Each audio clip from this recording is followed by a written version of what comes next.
Continuing our coverage tonight on next month's election, we're looking at one of the bond proposals Fayetteville voters will decide. Bond proposal number 2 is an investment of more than $150 million into sewer and water infrastructure upgrades. City leaders say it will help make much needed upgrades to sewer, pipes, pumps, and treatment systems. They also say if the proposal does not pass, water rates will more than likely increase. Have this as an option, we most likely will have to look at increasing rates. There's been estimations that we could potentially have to double rates. It would be a huge escalation, and it would be really burdensome on households that we know really are struggling to afford their utilities today. That's just one of 9 proposals on the ballot for Fayetteville voters. And here's a brief look at the other ones on the ballot. Proposal 1 must pass, otherwise none of those other bond proposals can move forward. It authorizes the refinancing of existing city bonds. Proposal 3 is an investment of $25 million into the city's Parks Department. We've told you about Proposal 4. It's a new $18 million animal shelter facility. And Proposal 8, it's a $61 million aquatic rec center. Proposal 5 deals with a $3 million investment into sidewalks. And Proposal 6 is a $56 million investment for road improvements. 7 is $1 million for recycling. And 9 is $18 million for a new fire station. Voters in Fayetteville, meanwhile, and across Washington County are voting on candidates in key races. Top county position is up for election. Incumbent Patrick Deakins is running against Tim Shepard and Mark Scalise in the Republican primary for county judge. Shepard is currently a division captain with Fayetteville Police. Scalise lost to Deakins in a close runoff in 2022. Whoever wins will face Democrat candidate Dana DeRee.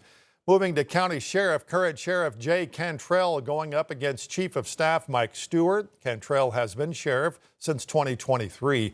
And at the state capitol, Ryan Inchauspé is running unopposed on the Democratic side of the State House District 24 race. Republican voters will vote on his challenger next month, either Charlene Fite or Melissa Kohler.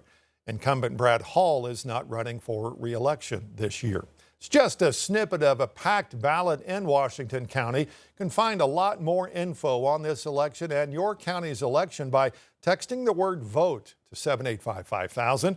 We'll send you back a link to our full March election guide. No state midterm race is bigger than the race for governor. Governor Sarah Huckabee Sanders is running unopposed in her own party. 2 Democratic candidates, though, are looking to secure their party's nomination. Carter Thweet previews the issues all 3 campaigns are focusing on. I was born in Arkansas. I have never left Arkansas, and I'm going to ensure that Arkansas works better for all Arkansans. State Senator Fred Love is running to be the Democratic nominee for governor. Affordability and health care are 2 major issues he wants to address. We have an affordability crisis where people can't afford homes. They're choosing between paying for medication and paying for food, paying for groceries and paying for their mortgage. He also says, as a graduate of Arkansas's public schools, he wants to end the voucher program. That's also true with the other Democratic candidate, Supah Zaprasith Mays, a businesswoman from Bentonville. If you want to have your child go to private school, it should be a choice that you must pay for. You should not use the taxpayers' money. She says she wanted to run for governor despite not having political experience because she thinks that's what the state needs. I am not a politician. I am a peopletician. What's that mean? It means that I run to serve the people, the constituent of the state. Not the party, not the position, not the politics. Whoever takes the primary will run against the current governor, Sarah Sanders. She was unavailable for an interview, so I spoke with her campaign manager, Jordan Powell, who addressed the education question. Arkansas has made a lot of great strides on that front, whether it's highest starting teacher pay in the country, focusing on literacy, ending indoctrination in our classrooms, empowering parents in their children's education. He says the governor is just getting started on what she's already done, and she wants to continue to reduce and eventually get rid of the state income tax. 4 more years with Governor Sanders in office, Arkansans can expect to see her continue her fight to responsibly phase out the state income tax. That was Carter Thweet reporting. Now, early voting will continue until Election Day on March 3rd. You can find a lot more details on each candidate's campaigns on our website, 5newsonline.com. Meanwhile, at the Capitol, Arkansas State Police and lawmakers discussing pursuits and pit maneuvers.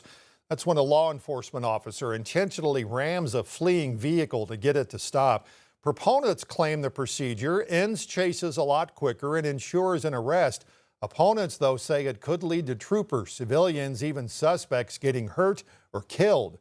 In 2023, Arkansas Act 753 was passed, making fleeing from police a felony. State Police Colonel Mike Hager says the years after it was passed, pit maneuvers have dropped. We have seen the number of pursuits decline 29% from 2023 through 2025. We had 180 fewer pursuits last year than we did in 2023. That means 180 fewer opportunities for innocent civilians, law enforcement officers, or suspects to be injured or killed because of a suspect's selfish choice to flee from troopers. The hearing comes a month after a state trooper conducted a pit maneuver on an innocent family driving on Interstate 630 near Little Rock, mistaking their car for a fleeing suspect. Now, the trooper has since been fired. Colonel Hager said today the family was uninjured and the trooper's actions were, quote, inexcusable. Meanwhile, on Capitol Hill, the fight continues between both sides of the aisle on how to fund Homeland Security. More than 10% of the federal workforce is being forced to work without pay. That includes the TSA, FEMA, and the Coast Guard.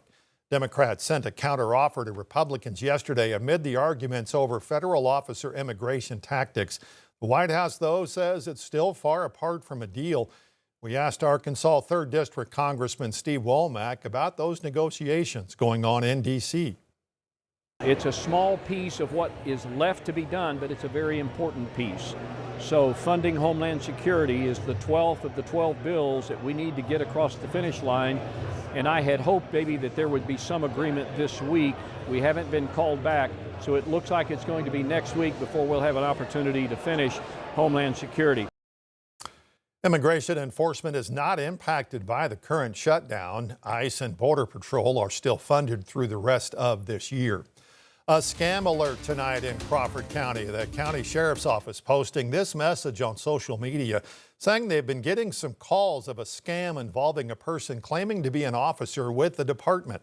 Sheriff's office says do not fall for it. They will never call you if you miss jury duty or ask you to deposit money into Bitcoin or to an ATM. If you do happen to be a victim of a Bitcoin scam, Arkansas law says if you file a police report in 2 weeks and then contact the ATM owner, you can get your money back. Now, the sheriff's office says to contact them if someone is trying to impersonate being an officer. A major update tonight for a Centerton event venue that was facing foreclosure.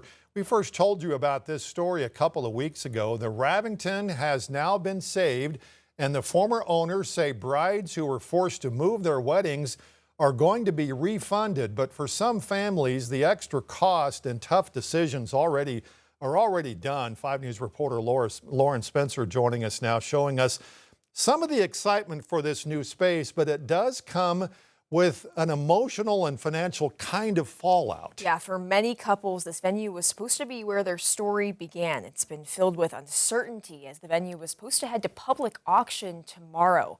But now with more than $700,000 raised and new ownership in place to create a community-owned arts venue, there's relief for some, and for others, a bittersweet reality.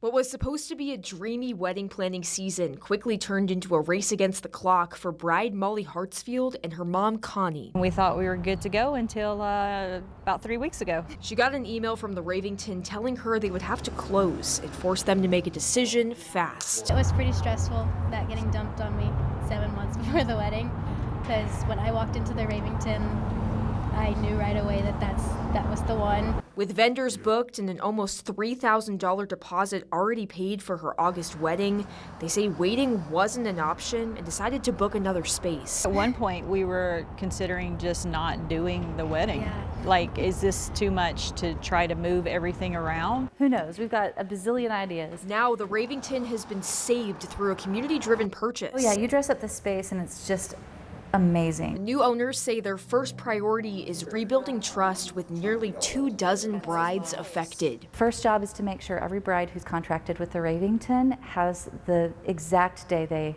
expected to have. The plan is to turn the space into a community-owned arts and events hub. Everyone involved in this project is a local. You know, people who have lived here for a long time and who care about this place. It also gives Meteor Guitar Gallery a new home. Owner Leslie Key says he was forced to close his Bentonville location last year. It's like a perfect fit. Just an opportunity that we couldn't really pass up. Supporters say saving the building means saving a space for connection. We don't realize what these grassroots venues do for our communities until it's gone. For Molly and her family, they're left thinking about what could have been. Well, it still stings a lot. In an email to couples, the former owners say those who moved their weddings will be refunded, but not until April 9th. The new owners say they'll begin to reach out to brides individually in the next coming days. They'll also plan to open the space for both weddings and live music. Lauren Spencer, 5 News.